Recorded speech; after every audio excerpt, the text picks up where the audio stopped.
because I met a buyer who was in that assembly when I dressed up as a Dalmatian once, and he remembered it.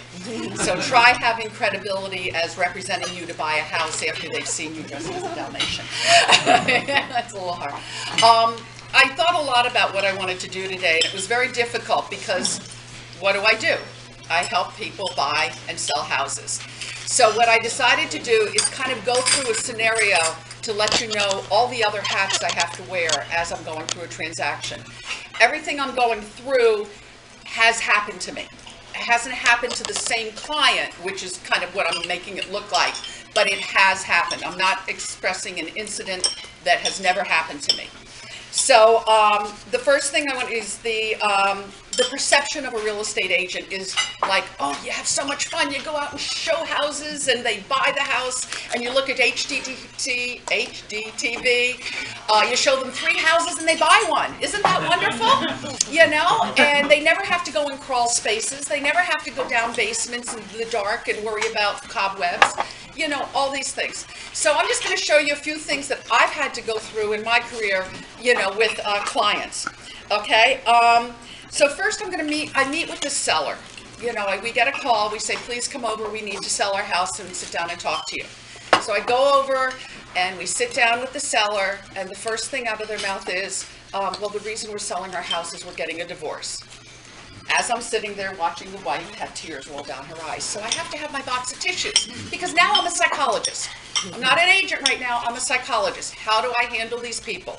So we go through the whole thing and, you know, about what they want to do and how they want to sell, and I use my entire box of tissues. Okay? Then what I do is I start walking through the house with them. So now I have to make their house look like this. Now this is a plug. Ian did this for me. This is what I'm going to do. I'm going to do a walk. Now these people, of course, don't want to spend any money, because any money that they spend is not in their pocket. So they don't want to use terror, and I still have to make them house look like this. So now again, I'm using my psychology degree, quote unquote, to tell them that however much you like that couch sitting in front of the fireplace, it's not the right thing to do. So we have to explain to them how a stager works. I have to be a stager and a diplomat, because trust me, you tell somebody that the couch in front of the fireplace or that, you know, their decorations on the walls are really distracting and ugly. You can't do it that way. So there is my staging and diplomat. Now I'm walking around the house with them, and I see this beautiful sunroom addition. Did you get a CO for that addition? Now I'm a building inspector. Okay, what do you mean? What's a CO? Okay, so now I'm working as the building inspector, going through them, telling them what they need to do to help get the CO, because you can't sell the house without a certificate of compliance for every single thing they added on to the house. Okay, now, okay, so we get all the paperwork signed. I'm not a building inspector anymore. I'm going to show the house. Okay, I need to go over, I need to be attending the house because they have a dog for every showing. So I'm now a pet sitter. While the other agent's showing the house, I take the dog for a walk. Or in some cases, the dog takes me for a walk. And trust me, that happens. Okay, but anyway, we go through, we get the showing. So now I'm going to schedule an open house because we don't have a buyer yet. So I go to the open house with my cleanup kit. Because when I walk in, first of all, on the front stoop is a dead mouse that the family cat brought over home. So I use my little scooper and I get rid of the dead mouse. Then I walk into the house and the cat's box is sitting right next to the front door. Now, would you want to see that when you go to open house? So I not only clean the cat box, I move the cat box.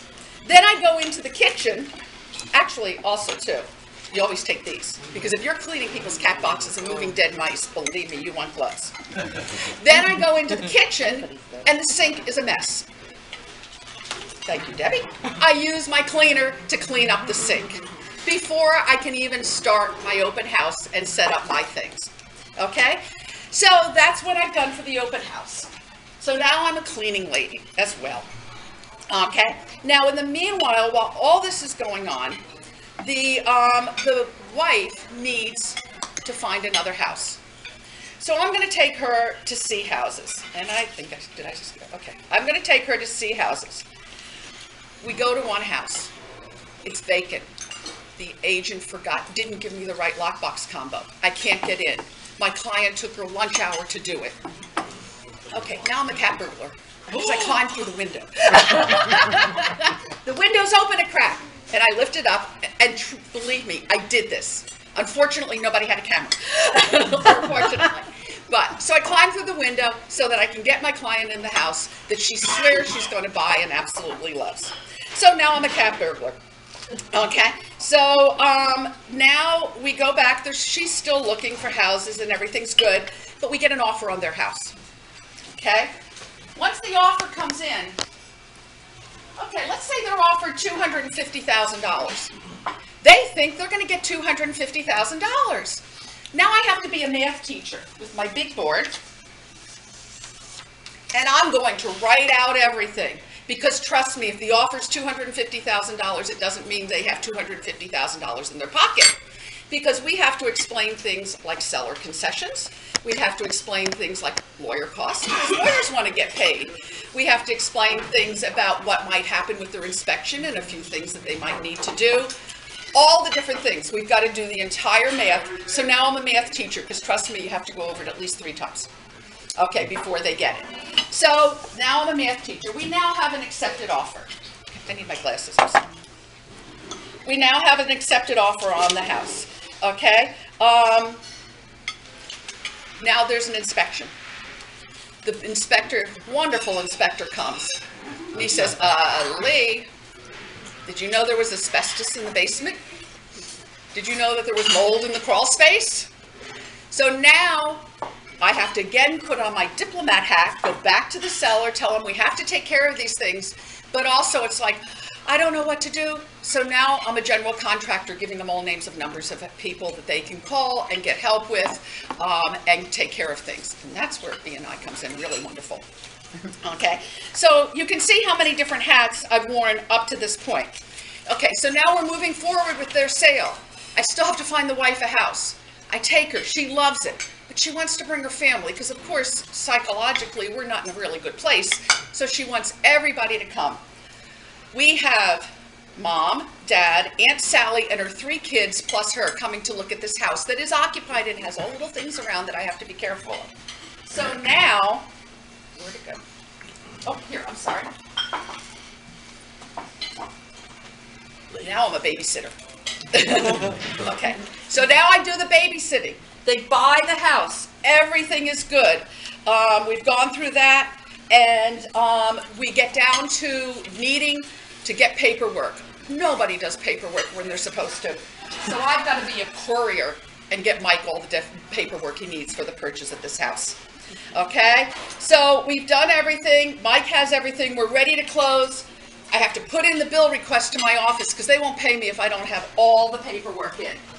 And you wouldn't believe I need to be a professional secretary because I need flood, I need home inspections, disclosures, I need property disclosures, I need lead paint disclosures, you name it, I need a disclosure. So now I'm a secretary, okay, and I got to do all that. But we finally get to the closing. Everybody's happy. I say, whew. I go home that night. I sit down with my glass of wine. And I was going to bring a bottle of wine, but I felt funny about that. I sit down with my glass of wine and I say, phew, they're happy. I got through. I can't believe it.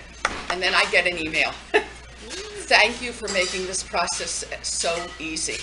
You're not only a realtor, you're a friend. And I say, okay, it's worthwhile. But I just wanted to show you, it's not all glamorous, it's not all just showing houses. We wear many, many different hats, but in the long run, most of the time, it's well worth it. Okay, that's it. Any questions? Thank you very much, Lee. If any